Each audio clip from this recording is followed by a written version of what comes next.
Hello friends, welcome back to our channel. Friends, આજે આપણો જે વિષય છે બહુ જ ઇમ્પોર્ટન્ટ વિષય છે અને આજે હું વાત કરવાનો છું મોક ટેસ્ટ નંબર 13 વિશે. Yes friends, mock test number 13 માં આજે આપણો જે વિષય છે એ છે ધી ઇન્ડિયન પાર્ટનરશિપ એક્ટ 1932. ભારતીય ભાગીદારીનો અધિનિયમ 1932 એ અગત્યનો લો રહેલો છે, ખાસ કરીને આવનારી ગુજરાત સિવિલ જજની પરીક્ષાની વાત હોય તો ઇમ્પોર્ટન્ટ કોન્સેપ્ટ છે. પ્રશ્નો અહીંયાથી અલગ અલગ રીતે પૂછાય છે. સો ફ્રેન્ડ્સ, આજે આપણે આ કાયદાના મોસ્ટ ઇમ્પોર્ટન્ટ એમસીક્યુઝ જોવાના છે. તો friends, this is Chirag sir અને આપ જોઈ રહ્યા છો કોઈ પણ કાયદાને ગુજરાતી ભાષામાં ખૂબ જ સરળતાથી સમજાવતી ગુજરાતની નંબર 1 અને આપ સૌની મનપસંદ યુટ્યુબ ચેનલ રિયલ એજ્યુકેશન કેચેટ. તો ફ્રેન્ડ્સ, બિલકુલ સમયને નહીં બગાડીએ.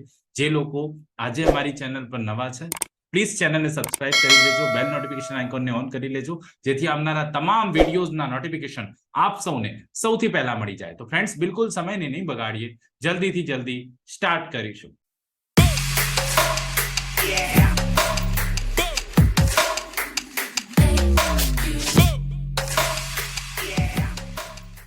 તો ફ્રેન્ડ્સ, આ કાયદામાં આજે આપણે જોવાના છે mock test number 13 Indian partnership act 1932 વિશે.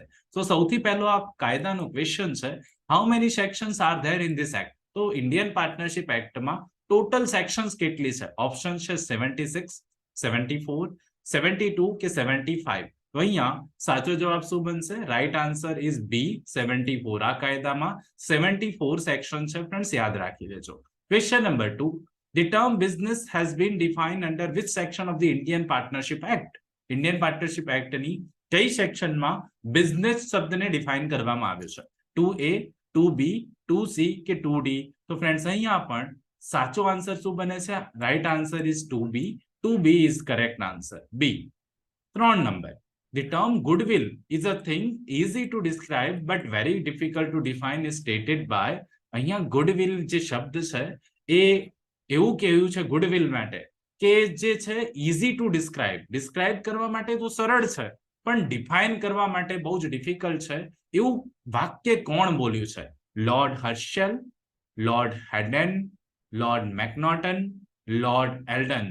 તો અહીંયા ક્વેશ્ચન નંબર 3 માં સાચો જવાબ આવે છે સી, લોર્ડ મેકનોટનની વાત કરીએ તો એમને આ વાક્ય કહ્યું છે ને એટલા માટે આ સાચો જવાબ she will be correct answer. Question number 4, under section 2B of the Indian Partnership Act, business include 2B માં બિઝનેસની વ્યાખ્યા છે અને આ વ્યાખ્યા પ્રમાણે બિઝનેસમાં શાનો સમાવેશ થશે? ઓપ્શન છે every trade and occupation, every occupation and profession, every trade occupation or profession, every trade and profession. તો ફ્રેન્ડ્સ, અહીંયા 4 માં સાચો જવાબ આવે છે સી, દરેક ટ્રેડ ઓક્યુપેશન અથવા તો પ્રોફેશન જે છે બિઝનેસમાં આવી જાય. She will be correct answer. Question number 5 હંમેશાની જેમ આપ સૌએ મને કોમેન્ટ કરીને આન્સર જરૂરથી આપવાનો છે. 5 નંબરમાં છે, an act of firm means પેઢીનું કૃત્ય કોને કહેવાય? Any act of partner or agent of the firm which gives rise to right and forcible by or against the firm, any act by all the partners, any omission by all the partners, all of the above. તો friends, question number 5 નો સાચો જવાબ comment કરીને જરૂરથી આપજો. હું જરૂરથી wet કરીશ આપનો આન્સર શું આવે છે એના પર મારું ફોકસ રહેશે. હવે ક્વેશ્ચન નંબર 6 ની વાત કરીએ તો પાર્ટનરશિપ ફર્મ એટલે ભાગીદારી પેઢી શું છે? a distinct legal entity for its partners, not a distinct legal entity for its partners, a juristic person, none of the above. તો ક્વેશ્ચન નંબર 6 માં સાચો જવાબ આવે છે બી, not a distinct legal entity for its partners. B will be correct answer. સાચો જવાબ B. 7, which statement is correct? નીચેનામાંથી કયું વાક્ય સાચું છે? a partnership firm is a juristic person, a partnership firm is a distinct legal entity from its partner, a partnership firm is not a distinct legal entity for its partner, all of the above. તો 7 માં સાચો જવાબ બને છે C, partnership firm is not a legal entity from its partner. C will be correct answer.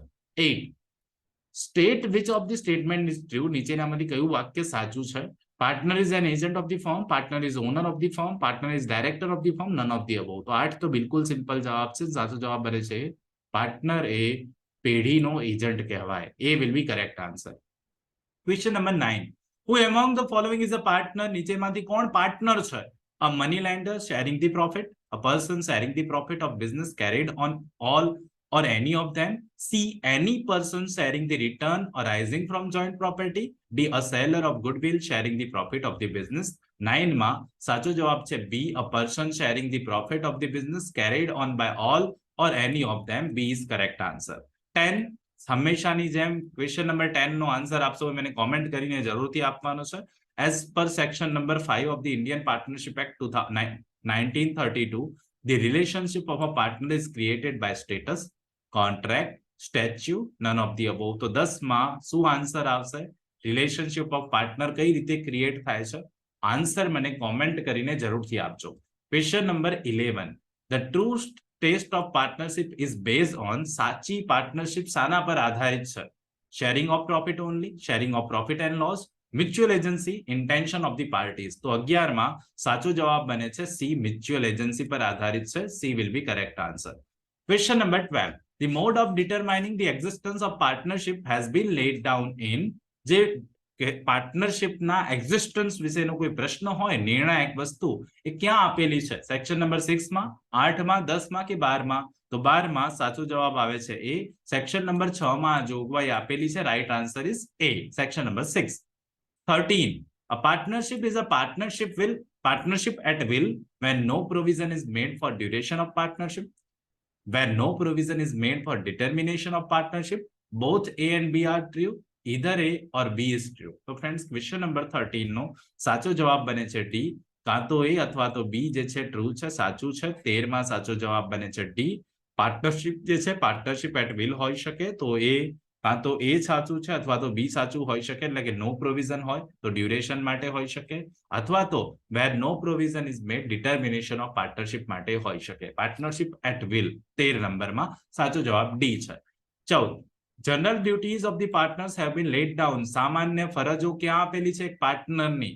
9 number, 10, 11 કે only A is correct. તો friends question number 14 નો answer મને આપ સૌએ કોમેન્ટ કરીને આપવાનો છે. ક્વેશ્ચન નંબર 14 નો આન્સર આપ સૌએ જરૂરથી કોમેન્ટ કરવાનું છે કે general duties of the partner આ કાયદાની કઈ કલમમાં આપવામાં આવ્યો છે. ઇમ્પોર્ટન્ટ કોન્સેપ્ટ છે, પ્રશ્ન પૂછાય તો આપ સૌને આવડી જાય એવો પ્રશ્ન છે. ખાસ કરીને કોમેન્ટ જરૂરથી કરજો. ઓપ્શન છે 9, 10, 11 કે ઓનલી A is correct અહીંયાથી. તો ફ્રેન્ડ્સ સાચો જવાબ જરૂરથી કોમેન્ટ કરી દેજો. 15, under Indian Partnership Act 1932, a partnership does not work under the principle of good faith, due diligence, limited liability, none of the above. તો ફ્રેન્ડ્સ પાર્ટનરશિપ એક્ટ હેઠળ એક પાર્ટનરશિપ ભાગીદારી હોય એ કયા પ્રિન્સિપલ હેઠળ કામ નથી કરતી? Good faith, due diligence, limited liability કે નન ઓફ ધી અબોવ? તો 15 માં સાચો જવાબ બને છે C, લિમિટેડ લાયબિલિટીના સિદ્ધાંત હેઠળ કામ નથી કરતી ભાગીદારી. ફ્રેન્ડ્સ યાદ રાખજો. 16, under section 10 of the Indian Partnership Act, every partner has a duty to indemnify the firm for any loss caused to the firm by his ખાલી જગ્યા in the conduct of the business of the firm. negligence, wrongful act, fraud, none of the above. તો 16 માં સાચો જવાબ છે C, એ fraud કરે તો એને ઇન્ડિફાઈ કરવું પડે પાર્ટનરના. Right answer will be C. 17, an agreement in restraint of trade is a partnership under section 11 of the Indian Partnership Act is valid, voidable, void કે illegal? તો 17 માં સાચો જવાબ છે A, વેલિડ ગણાય. એગ્રીમેન્ટ કર્યો, રિસ્ટ્રેન ઓફ ટ્રેડ છે ભલે ને પાર્ટનરશિપ માટે, તેમ છતાં સેક્શન નંબર 11 મુજબ એ વેલિડ ગણાય. પાર્ટનરશિપ એક્ટ પ્રમાણે એ વેલિડ છે. Goodwill of the partnership business is the property of partnership under section 14, 15, 16, 17B. 18 માં સાચો જવાબ છે 14 નંબરમાં જોગવાઈ છે A will be correct answer. 19, if a partner chooses to use any asset of the partnership firm for his own purpose, it gives rise to civil liability of partner, criminal liability of partner, both A and B, either A or B. તો 19 માં સાચો જવાબ બને છે કે પોતાના માટે ઉપયોગ કરે તો ફ્રેન્ડ્સ સિવિલ લાયબલ બને. A will be correct answer. Question number 20 આજનો લાસ્ટ ક્વેશ્ચન, અને એનો આન્સર આપ સૌએ મને કોમેન્ટ કરીને જરૂરથી આપવાનો છે. મને કોમેન્ટ જરૂરથી કરજો. which of the following sections defines the doctrine of holding out? Holding આઉટનો સિદ્ધાંત, creating the liability of a non partner under Indian partnership act કઈ સેક્શનમાં આપેલો છે મને જરૂરથી જણાવજો. સિદ્ધાંત હોલ્ડિંગ આઉટનો, creating the liability of a non partner under, જે પાર્ટનર નથી એની લાયબિલિટી ક્રિએટ કરતી સેક્શન કઈ છે આ કાયદામાં ઇન્ડિયન પાર્ટનરશિપ એક્ટના? ઓપ્શન્સ આપસોને આપું છું. Section number 28, section number 30, section 32 કે સેક્શન નંબર 25? તો ફ્રેન્ડ્સ ક્વેશ્ચન નંબર 20 નો આન્સર પણ આપ સૌએ મને કોમેન્ટ કરીને જરૂરથી આપવાનો છે. ફ્રેન્ડ્સ, પાર્ટનરશિપ એક્ટમાં આપણે આજે જોયું છે મોસ્ટ ઇમ્પોર્ટન્ટ ક્વેશ્ચન્સ ને આઈ હોપ સો આપ સૌને આ મોસ્ટ ઇમ્પોર્ટન્ટ ક્વેશ્ચન્સ વિશે આપ સૌને હું ક્લેરિફાઈ કરી ચૂક્યો છું ને ખાસ કરીને ઇમ્પોર્ટન્ટ જે પણ કોઈ અહીંયાથી પ્રશ્નો છે એ મેં આપ સૌને આપ્યા છે એમસીક્યુ સ્વરૂપે. બહુ જ અગત્યના છે. જેના મેં પ્રશ્નોના આન્સર આપ સૌ પાસે માંગ્યા છે જરૂરથી આપી દેજો. તો ફ્રેન્ડ્સ, આવા જ નવા વિડીયો સાથે ફરીથી બહુ જલ્દી મળીશું. એ પહેલા હજુ પણ ઘણા લોકો ચેનલને સબસ્ક્રાઇબ નથી કરતા, વિડીયોને લાઇક નથી કરતા. પ્લીઝ લાઇક કરી દેજો, સબસ્ક્રાઇબ કરી દેજો. જે પણ કોઈ સ્ટુડન્ટ નવા હો, આવા જ વિડીયો હું આપ સૌ માટે લાવતો રહીશ. તો ફ્રેન્ડ્સ, મળીએ જ આવા નવા વિડીયો સાથે નેક્સ્ટ વિડીયોમાં. ત્યાં સુધી જોતા રહો અમારી ચેનલ રિયલ એજ્યુકેશન ગેજેટ. ખૂબ ખૂબ ધન્યવાદ. ખૂબ ખૂબ આભાર.